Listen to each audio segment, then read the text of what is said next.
Yo, so today I want to talk you through all the books that I want to read this summer, and I'm really looking forward to it because once I have all these books that I've picked out read, I'm only going to have 3 unread books left on my bookshelf. I'm really looking forward to the prospect of getting new books. I'm feeling very positive. So I'll start with the big summer read. So I decided that the big read this year is going to be The Count of Monte Cristo by Alexandre Dumas because honestly, everyone was telling me to read it when I showed this previously. Everyone was just saying how great it was, how much I'm going to enjoy it. I've never heard anyone say anything bad about it. And I know that I'm probably going to have a bit of an issue like holding it because it is really big. So I'm going to have to take a few handbrakes and stuff. But aside from that, it sounds like a story that I'm really going to enjoy. It's about a man who's falsely imprisoned, and it seems like it's mostly a revenge story, but it's definitely more kind of complex than that. There's a lot of other things going on. It's not just one thing. So I'm really just jazzed about this. Like I feel like I'm going to get through it quite quickly because that's what a lot of other people have said. They've said that like, oh, you think you take one look at it and you think it's going to be a bedside table book for the next 3 months, but realistically you get through it very quickly because it's so engrossing and gripping. So the next book that I want to read is Play It As It Lays by Joan Didion. So this is a fiction novel and it's about a woman in her 30s who's gone through a divorce. She's an actress and she lives somewhere outside of Hollywood, and it seems like she's on one of those kind of downward spirals in life. She's very unmotivated and she doesn't really have many desires to do anything, and it seems like she's a bit disassociated from everything going on around her. So I'm interested to see how this goes because I feel like that synopsis kind of sounds like something that I'm definitely interested in. I really like kind of stories about characters who may be going through some sort of struggle. They may be feeling kind of isolated and alienated from society, and it's, kind of like working through their own personal issues. And so I'm hoping that it ends on a good note. If it doesn't, then I honestly wouldn't mind that either because I'm kind of into that. But yeah, so this is like the last Joan Didion novel that I own that I haven't read yet. So I'm sad about that, but then I'm also looking forward to getting it done. Next is going to be my reread for the summer, which is The Fellowship of the Ring by J.R.R. Tolkien. So I recently reread The Hobbit and that was a really enjoyable experience. So I thought I might as well crack on with the Lord of the Rings series. And yeah, I'm really looking forward to rereading this. I recently watched the films for the first time. Like, me and Rob watched them last year. So despite the fact that I was kind of struggling to remember, like I remember the highlights of this, but I don't remember like the kind of slower parts of it. So now that I've got the film in my mind, I feel like that's going to affect my reading experience differently now. So I don't know. I feel like I'm just going to be imagining the film actors in it now rather than like what I expect the characters would look like. So I don't know if that's going to be a good thing or a bad thing. Then the next book that I want to read is The Autobiography of Malcolm X. So I recently picked this up just to read the first couple of pages because I'm curious to see what the writing was like. But like from the very first page, it just seems like it's just going to be an explosive read and somewhat difficult and stuff. But I think it's probably going to be incredibly interesting and gripping. And I feel like I'm going to get through it kind of quick enough. I think this might just end up being a binge read for me because a lot of the time non-fiction, I tend to get through it quite quickly because, it's like binge watching a documentary or something like that. That's just the way my mind works with non-fiction.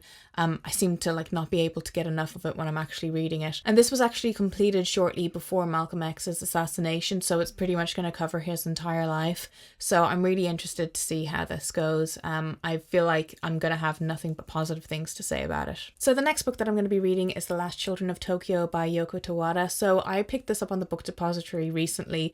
I would not advise buying anything from the Book Depository because it was dispatched and it took 2.5 weeks to get to me from England.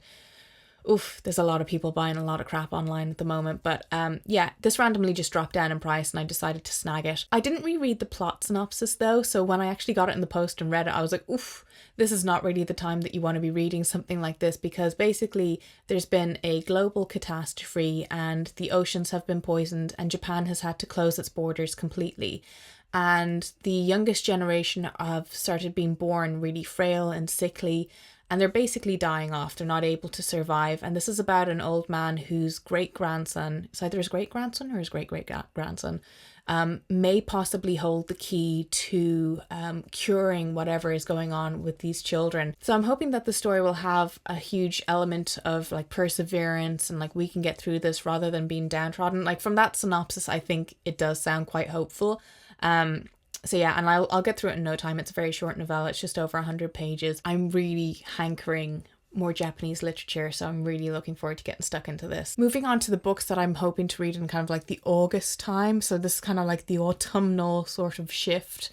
I would like to read The Goldfinch by Donna Tartt.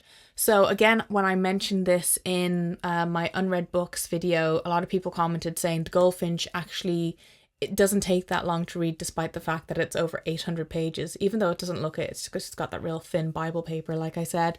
I wanted to kind of space out Donna Tartt's books because I read one last year, and I think it was like 2 years previously I read The Secret History.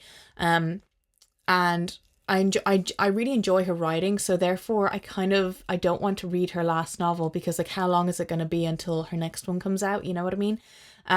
But because I have this rule of like I don't want to buy new books until I've read everything that I currently own, I basically just have to bite the bullet and read it, and I think I will enjoy this. I don't know, I've heard kind of mixed things about it. I feel like probably like this nothing will beat The Secret History in my opinion because I just loved that book so much, but I'm hoping that this will definitely be up there. So from what I can gather from the synopsis of this, it sounds like a young man who has suffered from a lot of childhood trauma. Something's either happened to his mum or he's taken away from his mum, and it leads him later in life down a path that maybe he shouldn't be going down. And I'm kind of relieved because at first I thought this was all going to be from a child's perspective. So for the fact that people corrected me and were like, no, he grows up, I was like, oh, thank God, because I just did not want to read. I don't really like reading stories about children or from a child's perspective.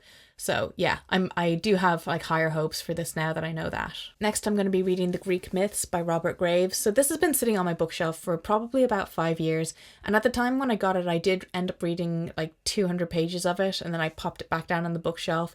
And then I would periodically pick it up and put it back down and pick it up and put it back down. And I don't think that's like a really great way to be reading something like this. So I am going to be restarting it from the beginning this summer because I think like that's probably the best way to go about it.